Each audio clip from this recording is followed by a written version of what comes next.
Find your own voice, lead from within. With me today, Carol Ann Cooper and Kamal Ama. Kamal, it's been a long time, huh? It has been a long time. It has been a long time. Yes, it's lovely to have you back. And please introduce yourself to our audience. Thank you, Nomsa. And it's nice to see you again, Carol Ann. We did a talk a few weeks ago. Mhm. So yes, my name is Kamal Amer. I am the founder of divorcedmanager.com. As we all know, you might believe that you're a manager at work, but we're not only that, we're managers of our life.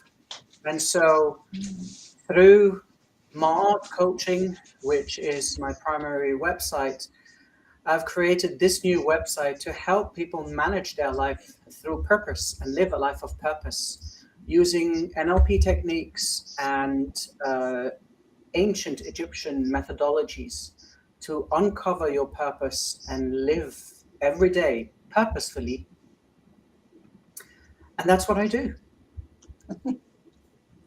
That sounds brilliant because, yeah, it's about managing your life.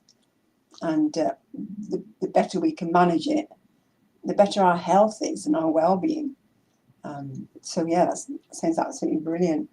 So, yes, I'm Carol Ann, and as the writing facilitator, what I do is I support women in becoming more productive with their writing by connecting them with their deeper innate ability to write. But more importantly, they experience free-flowing writing. They experience an unlocking of the writer within and getting their story written. Because you cannot publish what isn't written. And all of this has come about through my own journey of unlocking the writer within. Thank you so much, Carol Ann and Kamal. So, our topic today is how to excel in communication. And I'm going to let Carol Ann explain the topic because she chose the topic. And normally, when someone at Ngozi Talk Shows choose the topic, it means it's something that inspires them or is something they learned in the week or something they believe that our audience will benefit from it. The list goes on. So we're not going to assume. Carol Ann, please take the stage. Thank you. And yeah, it's interesting because I was having a clear out last week. The universe sort of prompted me clearing my room, and I had both my daughters supporting me, which is absolutely brilliant. And it's that that communication that came was, would you like some support in doing it? And rather than going, oh no, I'm going to do this myself, it was, thank you, yes. And I realised that I'd put up a prayer a few days earlier asking for a way forward. I was stuck, and I wanted help and support, you know, and you never know where it's going to come from. So I was able to say thank you and accept that support, and it meant that it literally transformed my room, and it was in that communication, and it is in communication that actually things come to life. It's not when you're sitting and just thinking about it, because that's just mulling it over. It is actually in the communication. And what was interesting was I was sifting through things and I found bits of paper where I've made notes of topics for this show, cross them out, and thought, oh yeah, I've done that. And this one topic was still there on a piece of paper, how to excel in communication. And I thought, oh, that would be a really great one to have this week, because it's like, what is it that you're attempting to communicate? Are there things that you feel that you're not being heard about? So you need to look at your communication skills. What are communication skills?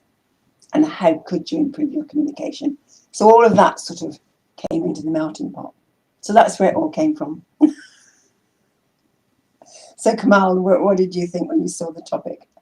Well, we've discussed this before and like together, and we've this is part of the things that I also coach when I'm coaching purpose, because communication, as you mentioned, is extremely crucial, not only to express ourselves with others, it's also to express yourself with yourself, right? And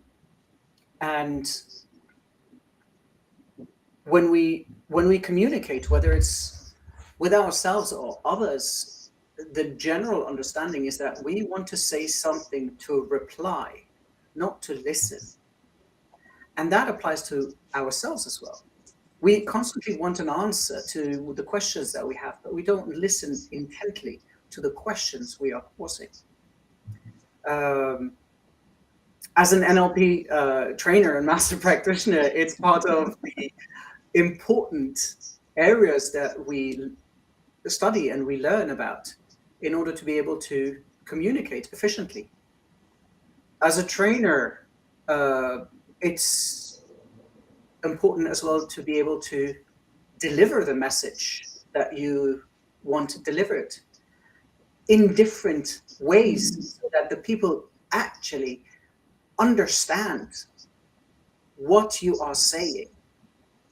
And the what, it's not the words that you use, it's how you use those words. And I'm sure we'll get more into it once we figure out some more questions and answers. And I guess that complements a little bit what you were talking about right now. Nongsa? Thank you so much, Kamal and Kiro. And I love it when Kamal says sometimes we want we want to feel understood, but we don't want to listen.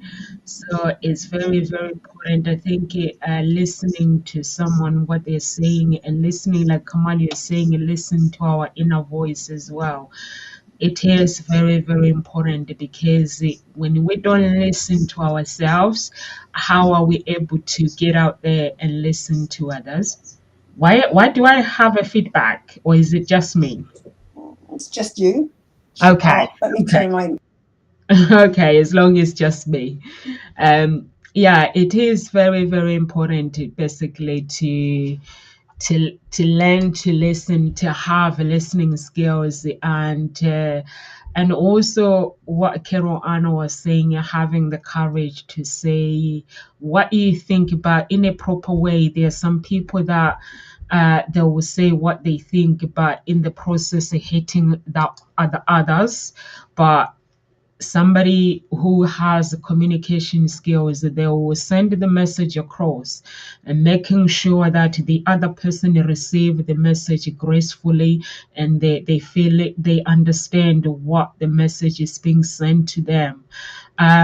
Like myself, for mostly I get like clients, like now we've not changed the times. We close downstairs reception, we close like maybe 10, and sometimes people don't understand, they get upset, but it doesn't mean that we are closed. It means that there is no one there to save people. But if you come in, you don't, we still save you. So people get upset, so I'll go downstairs if someone is basically wants to ask questions and answer those questions, but they'll be really, really angry, like the anger. Then I'm like, okay, calm down. We'll sort whatever is you want, we'll sort it out. So just let me know what you want. I'll go and sort it out for you.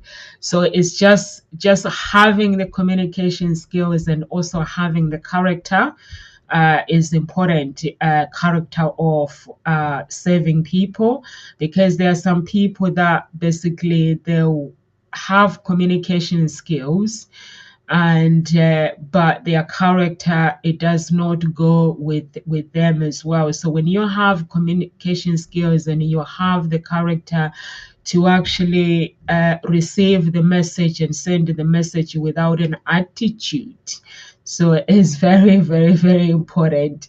And meditation is good to calm, because we live in a very stressful world. And some of us, like, I have a family, running a business. So sometimes I'm going to need something to calm myself down, not substance. Meditation and prayer. Carol Ann was talking about prayer from the beginning. So prayer is very, very important, just to help you calm down when things are not going well, just to say, you know what, things will be okay. So it is important. Carol Ann, over to you. Yeah, thank you. And I think one of the biggest things is, and I love this quote by George Bernard Shaw: the single biggest problem in communication is the illusion that it has taken place. What we need to do is we need to be really clear on what it is we're attempting to get over. We also need to know who we're talking to, and we need to be able to understand whether they have actually got the communication.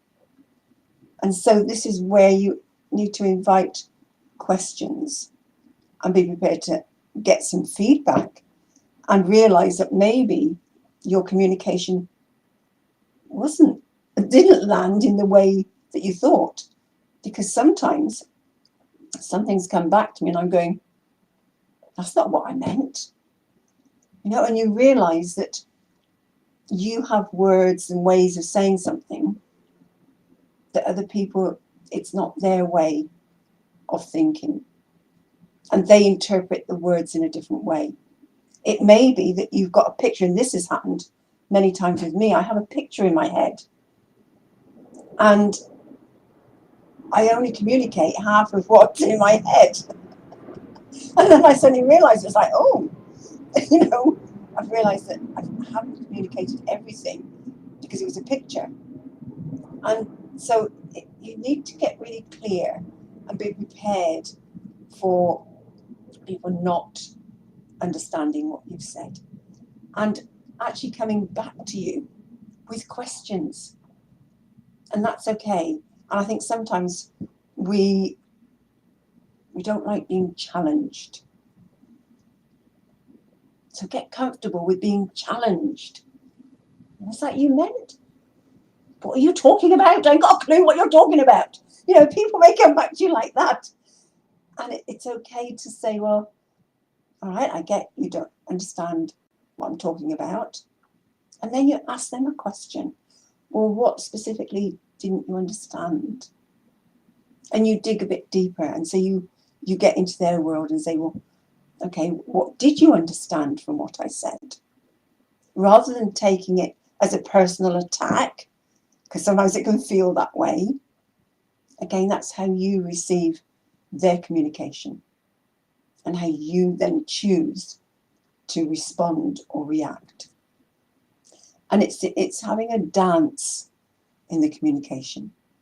It's having a dance and saying, well, okay, this is what I heard you to say, rather than you said this. Because actually, they probably didn't say that. You might have heard it to be that. So you can take ownership of saying, well, this is what I heard you to say. Because they cannot argue with that. Because that's what I heard. It doesn't mean that's what they said. But it gives you the opportunity to dance in that conversation for them to come back and say, well, actually, this is what I said. And you go, okay. So communication is very much a dance. Give and a take, questioning, answering, and not taking it personally if they get a bit angry because you may have triggered something in them, and that's okay. And it's being able to be with the fact they've been triggered.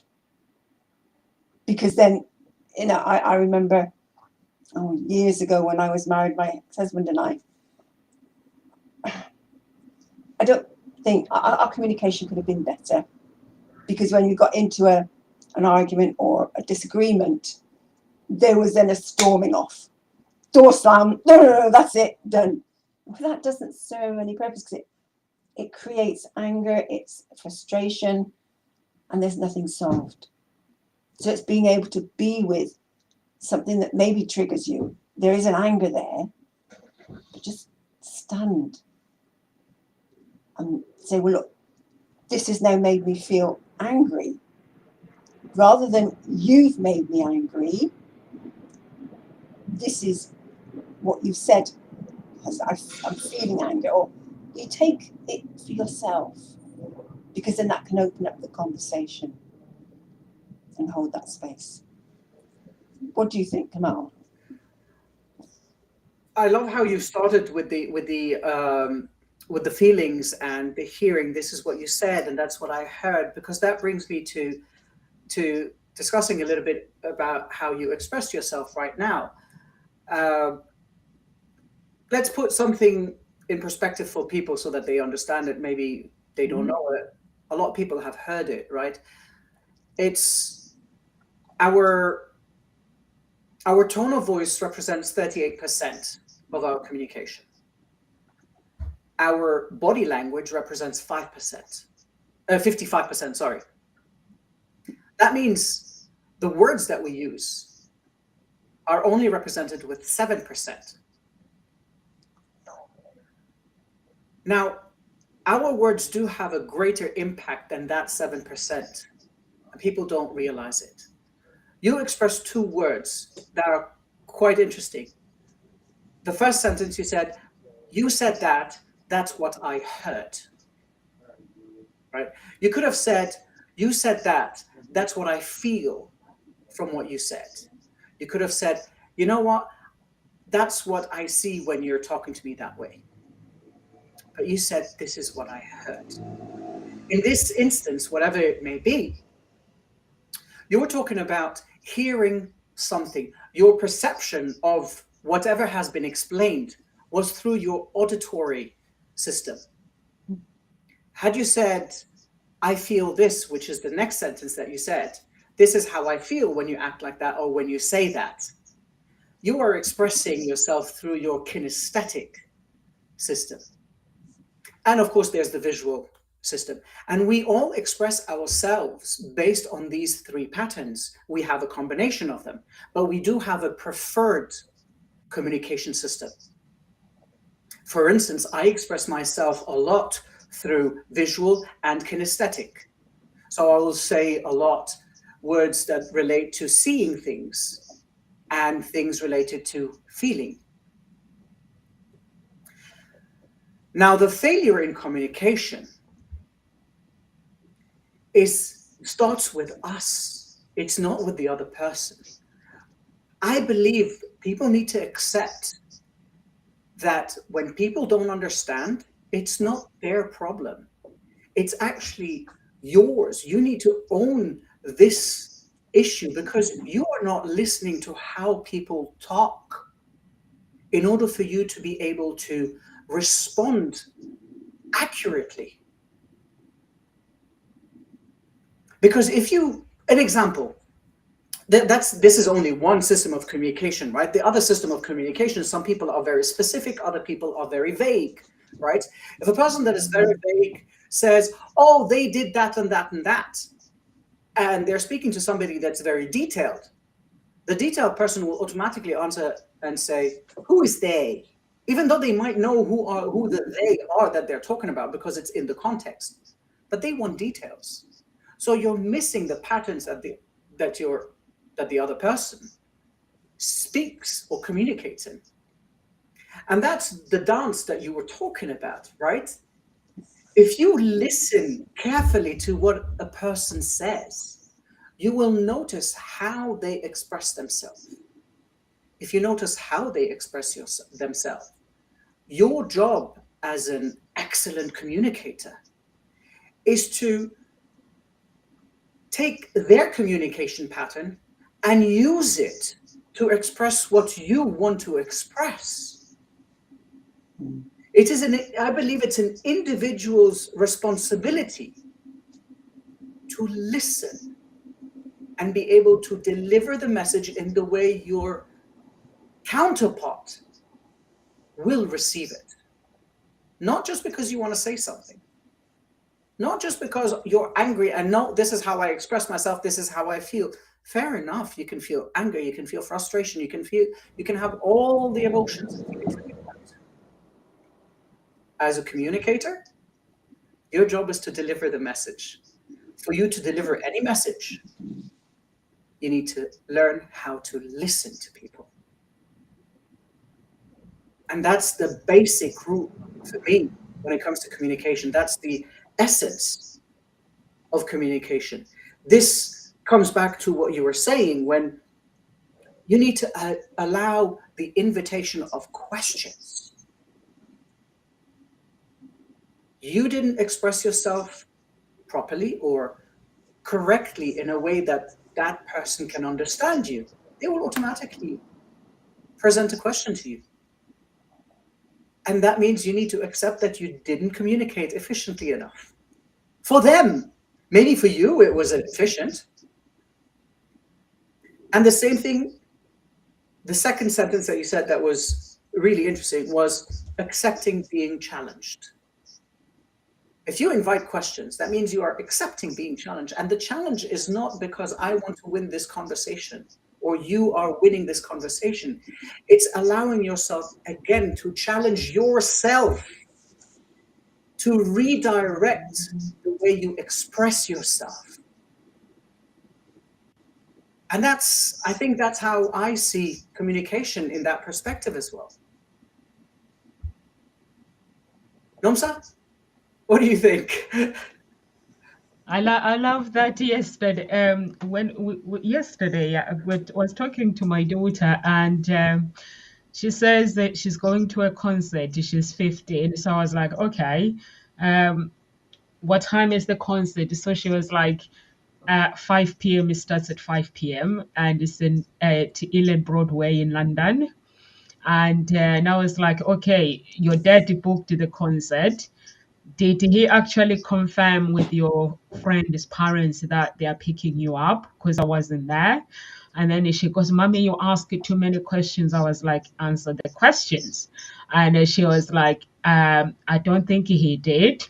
So I said to her, this is what I need for you to go to the concert. You need to go back to your dad. He needs to text the parents, your friend's parents, making sure whether they are picking you up or your dad is picking you up with the time or with time the concert finish, and making sure one of the parents is picking you guys up.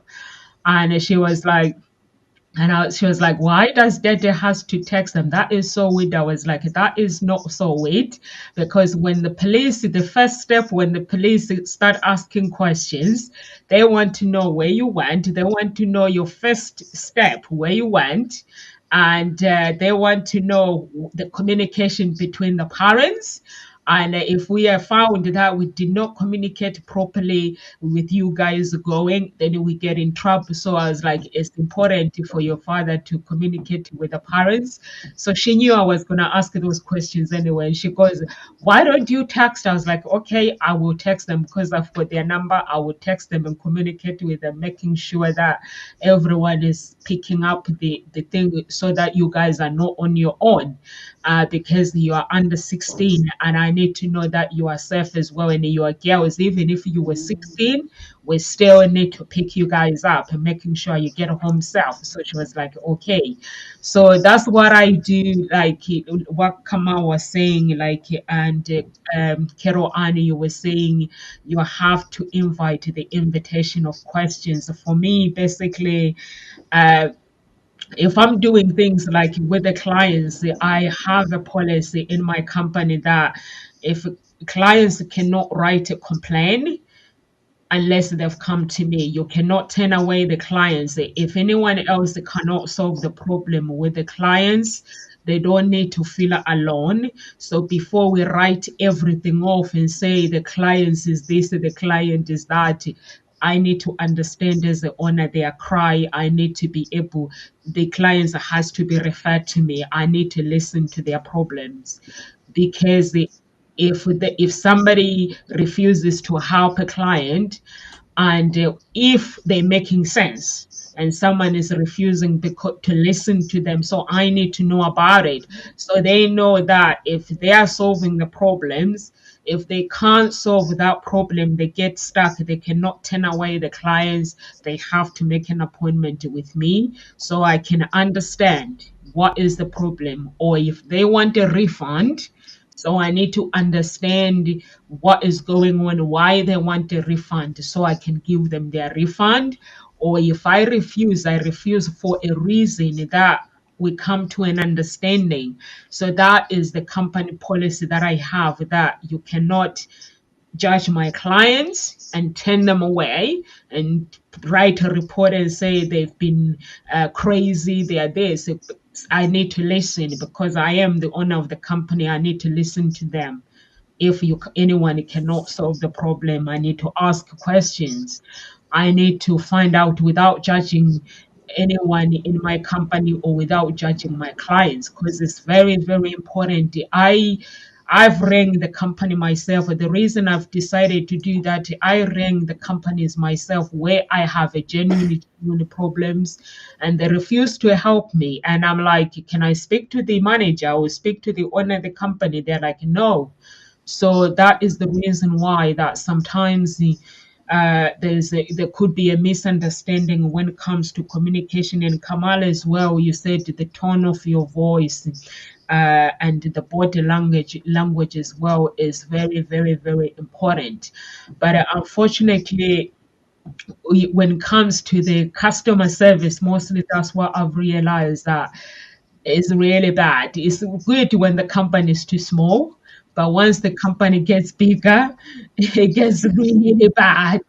I was with the phone company for, well, how long was I with them? I think I was with them for like 5 years, and then they got bigger, and then the customer service changed. And then it, like, sometimes if if I have a problem, they wouldn't solve the problem. And then I've just left them, and then I've moved to Vodafone. I can tell you, with Vodafone, they're a big company, but when I have a problem, I just stay with them. I've been with them for more than 10 years now, because when I'm solving problems, they understand my pain as a customer. They always sort things out. If they can't sort things out, they always try to refer me to somebody that can help me. And if they can't help me, they're always like, okay, because we are not able to solve the problem, can we write off your bill for this month then?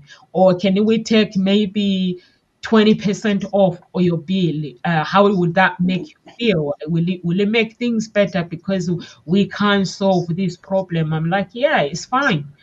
But at least you can see some people, they are trying within the company, within the customer service. And also, um, uh, Carol Anna, you mentioned your relationship with your husband. It's very, very important basically to have good communication skills when it comes to relationship. In this house, they call me, like, when I'm asking questions like, what does she wants now? Even my children and their dad, because I love asking questions. If there is something that I don't understand, or if my spouse had said something that I don't understand, he knows he's not going to get away with it.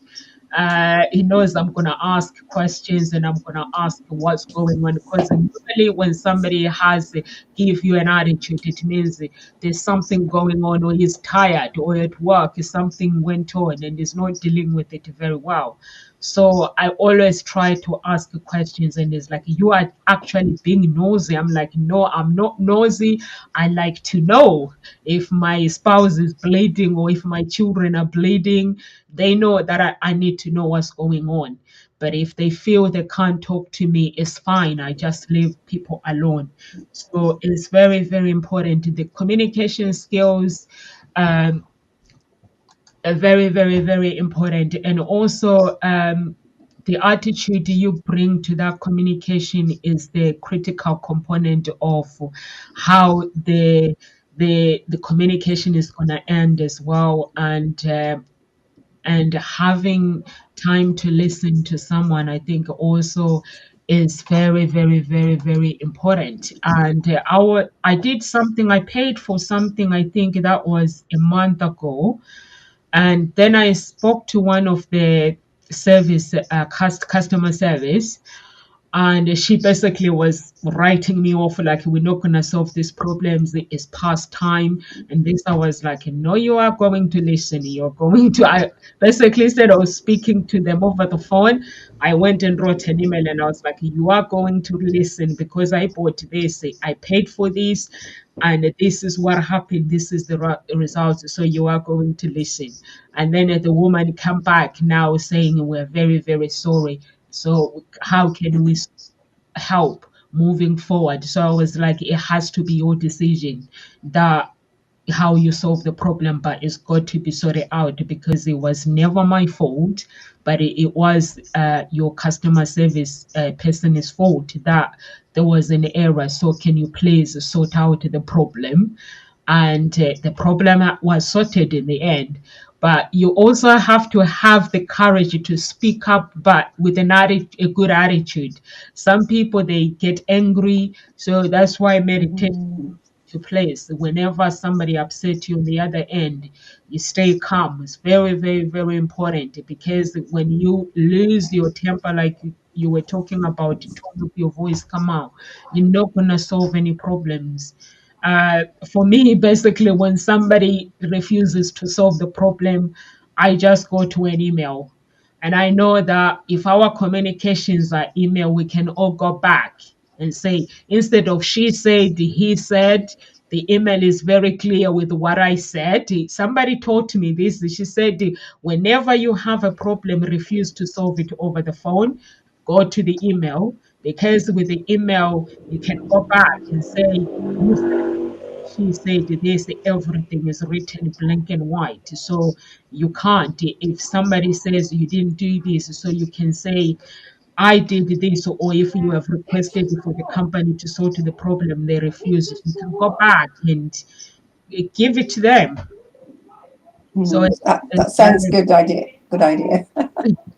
You've got it, because sometimes it is easier to pick up the phone, have a conversation, because attempting to actually write it in words, it doesn't always come over in the same way. But if that conversation that you've had over the phone doesn't work, as you said, put it in words, write it down, and put it in the format of, this was said, this is what I understood you to say, this is what I meant. So you can be really clear, but having it in black and white, you've then got documented evidence, which is important. And customer service is such a key area where communication can either make or break your business. And I think there's a lot of places don't seem to get that. And I know, so the customer service I've heard you were talking about, you managed to get things sorted, people were listening. I've heard my daughter on the phone to some of the phone companies, and literally they have not listened to her at all. In fact, they have their agenda in their head, and all that is, they're like robots. They say the same thing, and you just can't get through. And is it any wonder that people get angry and frustrated? So it's being able to listen. So it's training people that you have in your customer service team to really listen to the words that are being used. And certainly what Kamal was saying, when you're saying about this, the visual, auditory, and kinesthetic words. Because if you don't hear which modality they're using or they're coming from, you've got miscommunication to start with. You could be saying, well, what do you think? Or I'm thinking this. They're not an auditory person.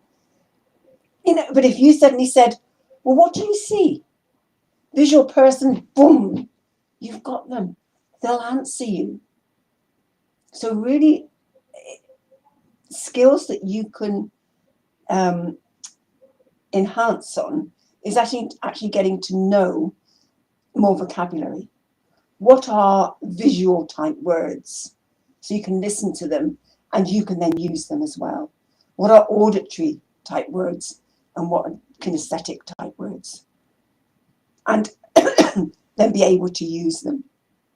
I know for the longest while, when I first started training in educational kinesiology, excuse me, I remember attempting to set a goal with somebody, and we just seemed to going round and round in circles. She was getting frustrated, and I'm thinking, I can't do this. And then I suddenly heard her words. She was using a different modality. And as soon as I used her words, boom, we were in there. Goal got set, and off we went. It was like a magic switch. I go, wow. So really get to understand where that other person's coming from. That's one of the simplest skills and trainings that you could actually give your team to do if you've got a customer service team. Something as simple as that, and giving them time. As you said, Nonsa, having time. I remember earlier this year, and when I was trying to get my tax return sorted, I'd come up against a snag that I couldn't resolve, and I needed to speak with somebody. And I managed to get hold of somebody and speak with him. He gave me time. He gave me patience until I got it resolved. I was just like, oh, thank you. Thank you so much, because we got it sorted. And he said, oh, you've made my day. He was joyful as well. But it was such simple thing to give, though. Time and patience and listening. And so he was asking me questions, and I was able to answer his and then ask questions. So we got a clear understanding, and we got there in the end. And even when I had to close something down to reopen it again, and I'm going, I'm not going to lose it, am I? And he said, no, it's okay. Just go with it. And I said, okay, so I need to do that. I said, you're not going anywhere. He said, no, I'm going to stay with you until this is finished. And he did. It was just a magical moment in time that I'll never forget and I'll treasure. And so I have a good feeling about inland revenue now, because I had the help. And I've had that before, but not to that level and time given. But I've always had people that have supported and been wanting me to succeed and get my information in. But that was something different. That was so special. So again, how are you communicating to your customers? Are you giving them time? Are you giving them time to express who they are, what their concerns are? Or are you attempting to shove on them, well, I've got this solution for you. I've got that solution for you. Let's have a go at this. And, this is what I think you ought to be doing. That doesn't really help them. I think sorry, Carol. I was going to say, carry on. Take that on, Carol. I was going to say that the way that you express now how you felt with that agent, right? I'm still going to stay within the customer. I call it customer care service, because there is a level of caring that you have to be available to deliver in order to get good results. And one of the techniques that I train, I'm a trainer in a call center, right? So one of the training techniques that I teach is called the LEAP technique. And it's to listen, to empathize, to acknowledge, and to paraphrase. Now, take this concept and apply it to our personal lives. If we all see ourselves as human caregivers, which we are, and apply this customer care to our life, to personal care, how much of a difference will our communication result in? Imagine being able to empathize with the person in front of you, to listen attentively to them, to acknowledge their frustration, their sadness, their whatever emotion or feeling that they're expressing, and then repeating it again to make sure that you understood exactly what was said. The difference that it will cause in our communication patterns is massive. You received from that agent proper communication care. He took you in, he listened to your grievances, problems, troubles, struggles. He showed you the empathy that you needed to hear, that you needed to feel. He acknowledged that this is something that can be solved, that you do have a concern, and he kept on repeating how to do things or guiding you. Let's do it this way. Let's do it that way. And every time confirming with you, no, I'm here, not going anywhere. I'll take care of you. This is why most of us like to believe that we care for each other as humans. At least we care for the ones that we love, right? I'm not going to talk about the ones that you don't love. But let's say you are a person with a beautiful heart and you care for a lot of people. If you do care enough for all these people, then show that same concept that you would for customer care, or that you would receive from a decent, I would call that a decent and a proper customer care agent. Don't think about your process at work, because that's what we do. That's what we spoke about in the beginning. Most people think of, okay, this is what I want to say. So you're not listening. That's it. You're like a horse. You're blinded. You only see one road in front of you. This is blocked. How are you going to communicate back?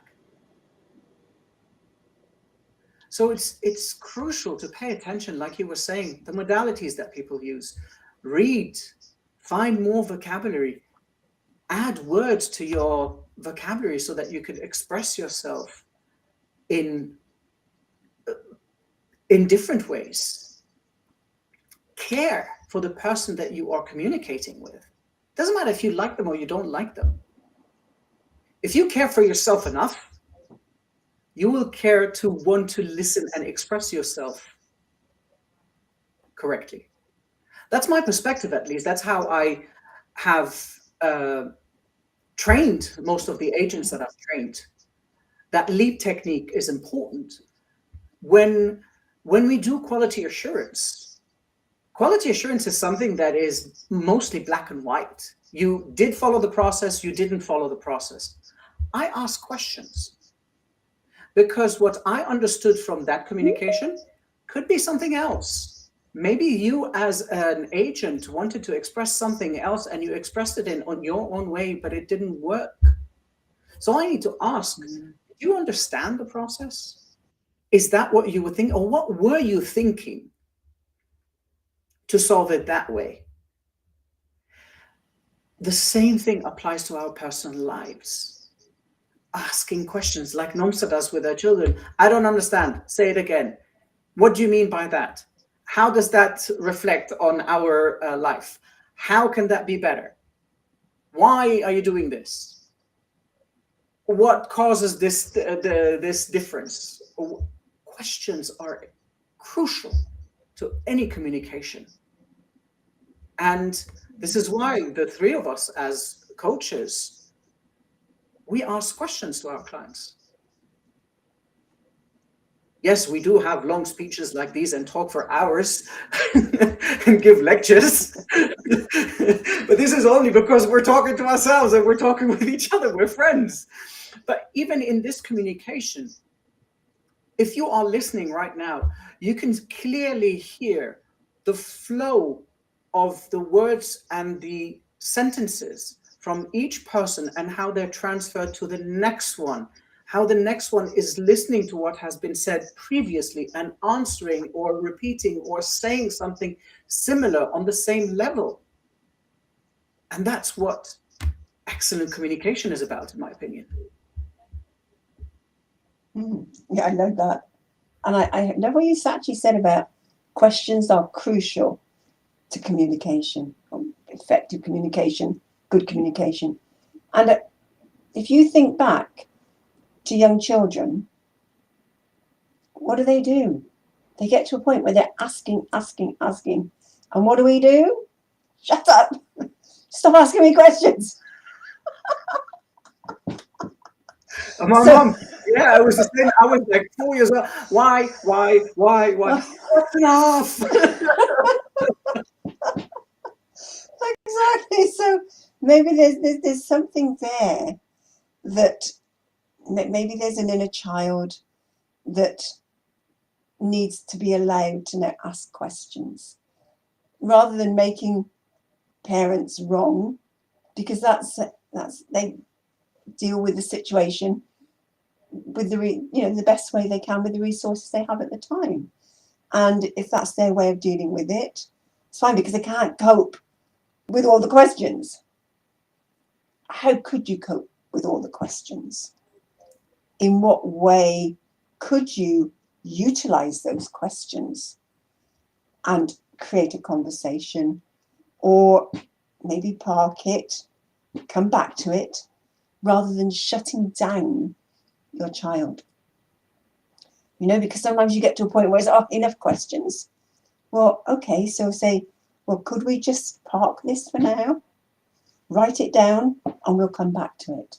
If you have any more questions, maybe give them they've all got ways of recording things now. Record your questions. Write them down if they're of an age that they can write them down, or come back to it. And I know most children want their answers like this. Sometimes you have to say, well, at the moment, I need to move on. I can't think of an answer, but we can come back to it. So you are actually prompting and encouraging questions to be formed and to be asked, but also to be written down and just to be put somewhere for a little while, but to go back to, and make a point of actually going back to it and say, okay, where's your list of questions? Let's see if there's some we can ask now. Or maybe you've already found an answer, because maybe where could you find an answer to your question that I can't give you right now? And give them other resources so they could go and find answers. So you are giving them the resource. It's about being resourceful. And so if you can help them to be more resourceful, they will be able to, when they get questions as they grow up, they'll think, oh, where could I find an answer to this? Who could I ask? Who else could I ask if I can't get the answer from that person? And again, how often do children, if they don't get the answer they want from one parent, they'll go to the next one. Usually it's they want a yes because I want them to do something, and they've got a no, so they'll go and ask another one. My grandson is excellent at that. And he always gets what he wants in the end, because he wants someone that'll say yes, and he hadn't realised, well, actually, someone said no. But then he gets told off on it. But it's like, okay, how can you hone that skill of getting what you want without making, without this sort of, playing people off against each other? Because sometimes that in itself is not a healthy way to do things. So again, it's training them, it's communicating the best and most effective way of using their skills, But go to your inner child. Maybe there's some of you who have stopped asking questions. How many more questions could you be asking? But you don't.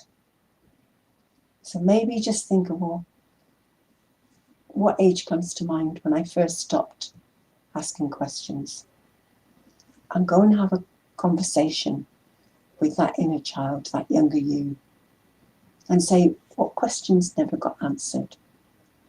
What stopped you from asking more questions? I'd love to know.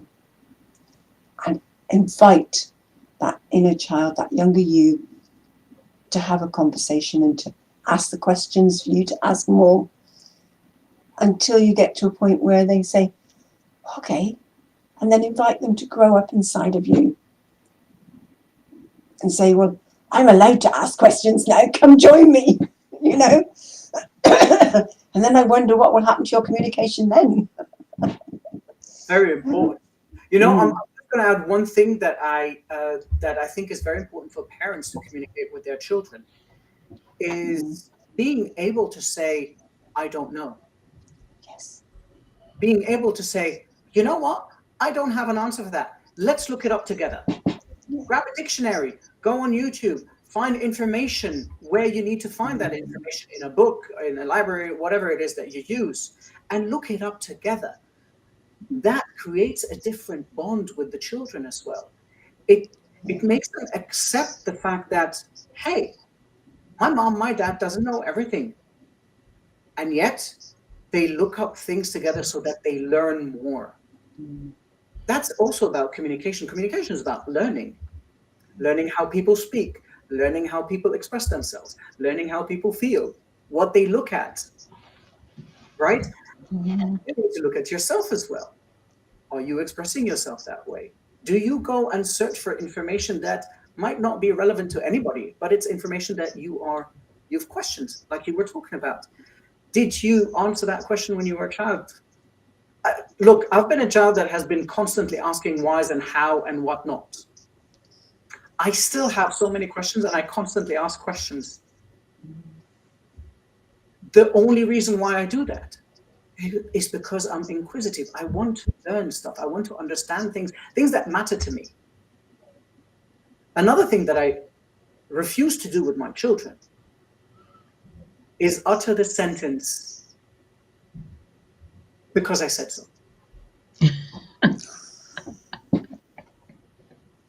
We've done it. I've done it before. I'm guilty of it. I stopped. If I do tell them because I said so, I say, because I said so now, once it's done, I'll explain. And then I explain it. So that there's a continuation, like you were talking about. Let's pause it for a second and then come back to it later on. So that they come back and say, Dad, you said blah, blah, blah, blah, blah, and you're going to explain it. Yes, come here. Let's sit down and explain and have a conversation. A conversation. It's not because I'm the adult and I said do that. There's a reason behind it. Yes, you have to listen to me because you're still a child and you're under my roof and I pay for everything. But there's a reason. Because I'm educating you for life. So just wanted to add that last bit onto what you were saying, Caroline. That's lovely. Thank you. I love it. Nonsense. Anything else you want to? I love Carol Ann saying, talking about your inner child, and I love Kamal when you're saying don't think about the process. Communication basically has to come natural, and for me, like Kamal, you're saying when you talk to the children. You're admitting the mistakes that we parents make, and I grew up with my dad. My dad was a man that he would explain everything, and when I got into relationship, it affected me big time because the communication was different with my father and my mom. They will both explain with the consequences. Basically, when I do something wrong, they will get angry, but they will explain the consequences when I don't listen to them. Or my mom will take me to this place where there is like lots of like boys and different characters. Some of them they like to hang out on the street, and some of them have life. They like to read books, and my mom will be pointing you, see that one is an attitude. They have an attitude of I don't care. They don't care about life. They don't care about this world, but this world is tough. So you have to prepare yourself. So if you see like boys like that who just hang out on the street, parents don't mind them doing what they do, and then they ask you out and you date them, you end up having a character like him. I'll be like, Mom, calm down. And she'll be like, you have to know these things. So when I was older and now I'm start dating, I'll start asking questions. So how do you spend your time? What do you like to do? And all these things, I think, basically, and even with my uncles, when they get their girlfriends and they'll come to our house and will ask questions about their wives, their girlfriends, and I'll be like, "Why do you like my uncle?"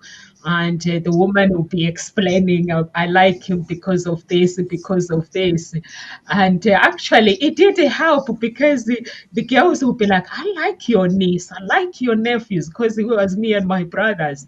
They are actually cool. They will be like, "We're asking because we don't want to be introduced to someone else, so we want to know whether do you really like our uncles or not." And she'll be like, but my uncle won't be there. It will be somewhere else, maybe in the kitchen. And she'll be like explaining, yeah, I like him, I love him because of this and this. Will be like, oh, that's awesome. So it is very, very important to ask questions. Even with my clients, Kamal, I like the system that you guys use. I always say to my clients when they're basically getting into a relationship, when someone tells you their story, don't judge them because of their wearing. You'll be surprised what women do. Women will judge a man just by what they've shaved, how they've shaved.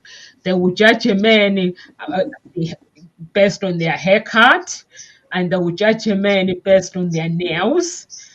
They will judge a man based on the clothes that they're wearing. So I'm like, so I have to explain to women that when you meet a man and they are wearing the clothes that they are wearing is because of the that moment they are on their own. And sometimes if there's somebody needs help with a little bit of basically changing their clothing, we can do that for them without you meeting them. So you have to meet the real person if they want to change or that's what they like. Or sometimes some people don't know how to choose clothes. So if you help them, instead of judging, if you help them, maybe they might be willing to go and say, yeah, let's go shopping. But yeah, women are a bit harsh. That is a reality. Honestly, as a matchmaker, if you ask a woman why don't you want to go on a date with that man, I would tell you I don't like the way his haircut is awful. I'm like, okay, whoa, it's like the haircut. Like, yeah, I'm like, okay, we can talk about these things.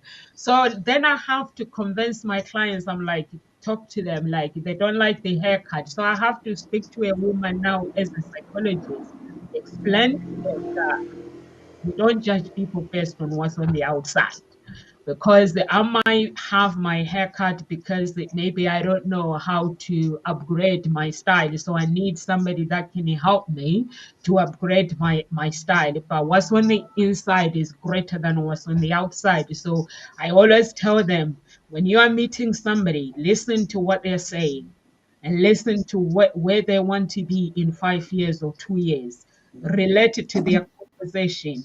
Sympathize with them. When you sympathize with me, when you are sympathizing with someone like a divorced man that tells you their story, I love my children, connect with that, have sympathy, sympathize with them. Once you relate, you sympathize with them, then you are able to connect with them with the conversation. You don't just go and say, actually, I don't like their. Once you judge somebody based on their haircut, the conversation, no matter how hard you try, 1 minute, the second you meet that person, no matter how hard you try, there's no connection anymore. If you judge that person, I'll always explain to my clients that when you meet somebody, don't judge them based on how they look, based on you listen to the conversation, connect with the conversation, relate to their story, sympathize with their story, and then come to a conclusion. Because if I meet somebody and judge them because the haircut does not look good. I've already judged the whole conversation. I've already judged the whole date. So that means the whole date is awful. It's going to be awful anyway because I'm not going to be listening to anything. All I'll be wondering is your haircut is awful. My inner self will be saying your haircut is awful. Even if it tells me I love to travel. So everything else basically is just going to go south. It's not going to be okay. So it's very, very important to listen to somebody when they're communicating with you and be able to ask the questions. I love asking questions myself, even with my family. My family knows that they can't gossip while I'm there. If there is something that I need to understand, I ask the questions. Like my dad divorced with my mom, and then she remarried. But Lindy says, what I notice being too empathetic and listening to what they say leads you to be put into the friend zone. Yes, it does. That is the truth. It does. When you basically listen to someone and sympathize with them, you have that connection, and then the connection, and then you can build something out of it. But if there's something, if the feelings are there, there's no attraction with that person when it comes to relationship, you can't force it, but you can build something, forge something in that moment. So I love asking questions. My dad and my parents divorced, and then my mom both remarried. And my mom now, my dad is dead, my stepdad is dead. So I'm wondering on my own, does it mean she's going to get married? That means I'm going to have another dad. So I had to ask my mom without communicating with anyone. I was like, Mom, you got married to my father. I got really close to my dad. And then you got married to my stepdad. I got really close to my stepdad. Now they're gone. What are your plans? Do you think one day you're gonna find someone, or you're just gonna let things be, or what do you think? And she was like, no, sir, I don't think I'm gonna find someone. Uh, to get married now. My children have grown up, you guys have grown up, so I'm not in that place. I loved my husband, I loved your dad. I think that's enough for now, man. So and then she was like, why are you asking? And then I said to her, I need to grieve. And then in that grieving moment, I need to accept the possibility of bringing another room for another man, because that room is been closed. I don't think I can love another man as my father in my heart. But I need to come to acceptance and pray about it and ask God to open my heart so I can accept if you decide you wanted to get married again, so I can open the possibility of loving that man, or that man you bring into our lives. And she was like, there won't be any other man in my life. I'm afraid. And so I had to know where I stand with my mom. And after I asked her that questions, it brought peace to my heart, because I started praying about it, that if I don't know the future, my mom might say what she says now, but I need to be open to her, whatever the future brings to us. So I need to have an open mind. So I was basically, for me, that was good for me to communicate my thinking, what I thought, because my parents were dead now, and welcoming another parents, it was going to be tough. And I love that you actually didn't put off what Yeah, could have been yeah, is potentially a hard conversation. yeah, it is hard. And it's allowing yourself to have those hard conversations, because look what opened up for you, peace of mind. And I guess a closeness to your mum, that maybe got closer, We've because always been very close, me and yeah. my mom, because I ask her too many questions. She calls me bonkers anyway. I ask But too many it questions. allowed for that closeness to get even closer, Yeah, which is lovely, and so well done for having that conversation, and opening up. And you never know, never say never, but at least your mum knows where she stands, you stand, you know where she stands, but you never know what may open up. But yeah, at least you've had this conversation, you can if it does arise that she finds someone, the conversation's already been sort of started. You can take it on further, you know, which is beautiful. It's really beautiful. And I just, there's a couple of things I'd like to leave people with. And one thing is, there's a quote by Antoine de Saint-Exupéry, I think that's how you pronounce it. Words are the source of misunderstandings. And for me, that words are always a nightmare, because it's like, I think somebody would use a word and I go, what do you mean by that? You know, and I think it's allowing yourself to have that, that I don't understand that word. What do you mean by that word? Because somebody will use one word to explain something, and you may use a completely different word. And I think that's the problem with our language. If you want to choose it to be a problem, it's a challenge. It's an opportunity to actually understand how rich our language is. And that's what I'm coming to appreciate, is how words can come to life. I'm now more comfortable with saying, well, I'm sorry, that word means absolutely nothing to me. And I will look it up. I will look at synonyms, antonyms. I will see the meaning of the word, and I'll bring it to life. And then I can have a conversation with someone. Go, oh, is this what you meant? And maybe, and we can explore the words, and the communication starts to again become a dance. But what they meant, I can then understand.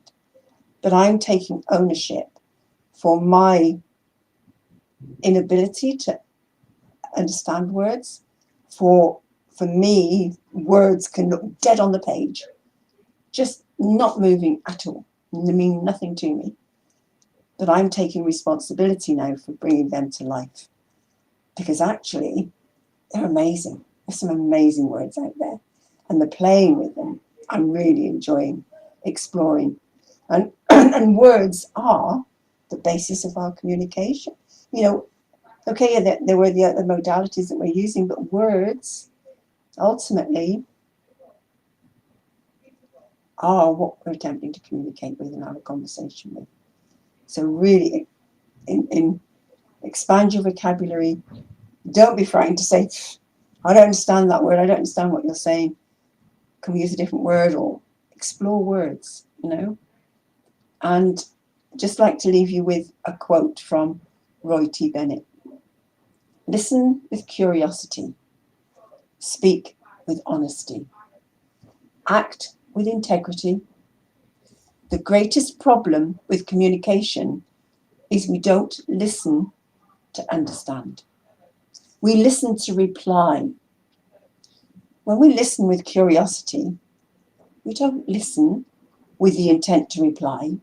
We listen for what's behind the words. Just leave you with that. Kamal, is there anything you'd like to leave people with? Yeah, like you spoke about Saint-Exupéry, a French writer. I will quote an American one this way. I'm going to quote Hemingway, which also comes within the last quote that you gave right now, because he said, when people talk, listen completely. Most people never listen. And that falls within the frame that you were expressing. This comes back to everything that we've spoken about. If you communicate with anybody in a caring manner, you will care to listen to them. You will care to acknowledge their pain, to acknowledge where they're coming from and what they're trying to express. And you will care enough to want to make sure that you understood what they said, not the words, how they're expressing them. And I'll leave that as my last note for today. Thank you so much, Kamal and Carol Ann. For me, basically, I'm just going to take Carol Ann's one, listen to understand. When you listen to understand, you are able to ask questions, and the other person, they will be they will basically understand your voice, your message as well. And don't be afraid. If you are someone who is afraid, that's what Ghost Talk Shows is for. Is we help you find your own voice and lead from within. You can start by going in front of the mirror and just try to communicate with yourself. That's how I learned to communicate in front of the mirror, and asking questions, and getting scared at the same time, and conquering my fears as well. But now I'm not scared to ask questions. I'm not scared for my voice to be heard, but in the right way. So we are here at Ngozi Talk Shows Monday to Friday, 1 p.m. UK time. Please follow our coaches at Ngozi Talk Shows. Kamal, hope you're back. You and I need to have a word. We will very I soon. missed this man so much. I've been praying for him to come back. Honestly, I've been praying. Honestly, I've been praying for you to come back. Been a bit So, busy. Yeah. yeah, hopefully you're now back, and I'll be really, really cozy. You're my favorite, but don't tell everyone. So yeah, just find your own voice and just follow these coaches and get in touch with them. If you have any questions, we have different coaches from all walks of life. So you can message me if there's something you need to understand, or you want to work with one of the coaches. I'll connect you with them. If you are looking for love, you can go to my website, or if you are going through divorce, you can contact Kamal. He's a divorce coach. Uh, No, that's a cheat sheet. It's not only about going through divorce. This is going a divorced manager is the divorced you as a person being divorced from managing your life. okay, okay. Okay, so if you, okay, awesome. He has explained what he does properly. And Carol Ann, she's a writing facilitator. If you want to write, like if you have your own business, writing content now is very, very, very expensive. And for me, basically, when I started, I didn't know how expensive writing content was. And I used to send people to basically to write content for me, they'll be like coming back £1,000 for few pages, and I'll be like, wow, that is so expensive. So get in touch with Kero Ann, and they should be able to work with you and help you to get into the right direction with your writing skills, where you want to go with your writing your book. And Kero Ann, do you have um, anything going on at the moment? I have a writing challenge coming up on Okay. August 22nd, I think it is. So in a few Okay. weeks' time. Yeah. Okay. Yeah. Writing challenge. Carol Ann does a writing challenge. I love it. Writing challenge is where I found some of my secret. You know what? Kamal is a hypnotherapist, and I think there's something that hypnotizing people around the world. I don't know what's going on. Carol Ann, I always do your writing challenge, and every time I do Carol Ann's writing challenge, I find out there's something that I used to do, but I stopped doing, and that is something that I love. So I always do that when we do exercises. I always discover some other things that I love, and also you don't just when you are doing your writing challenge, you help people rediscover some things that they've left behind that they thought were not basically important that are important. Like that's what I've discovered myself. I'm not just speaking because she's at Ngozi Talk Shows. That's what she does. She has helped me a lot. And I've learned how to meditate as well. And I've learned to do my brain exercises as well properly. And so many things that I've learned from you and Carol Ann.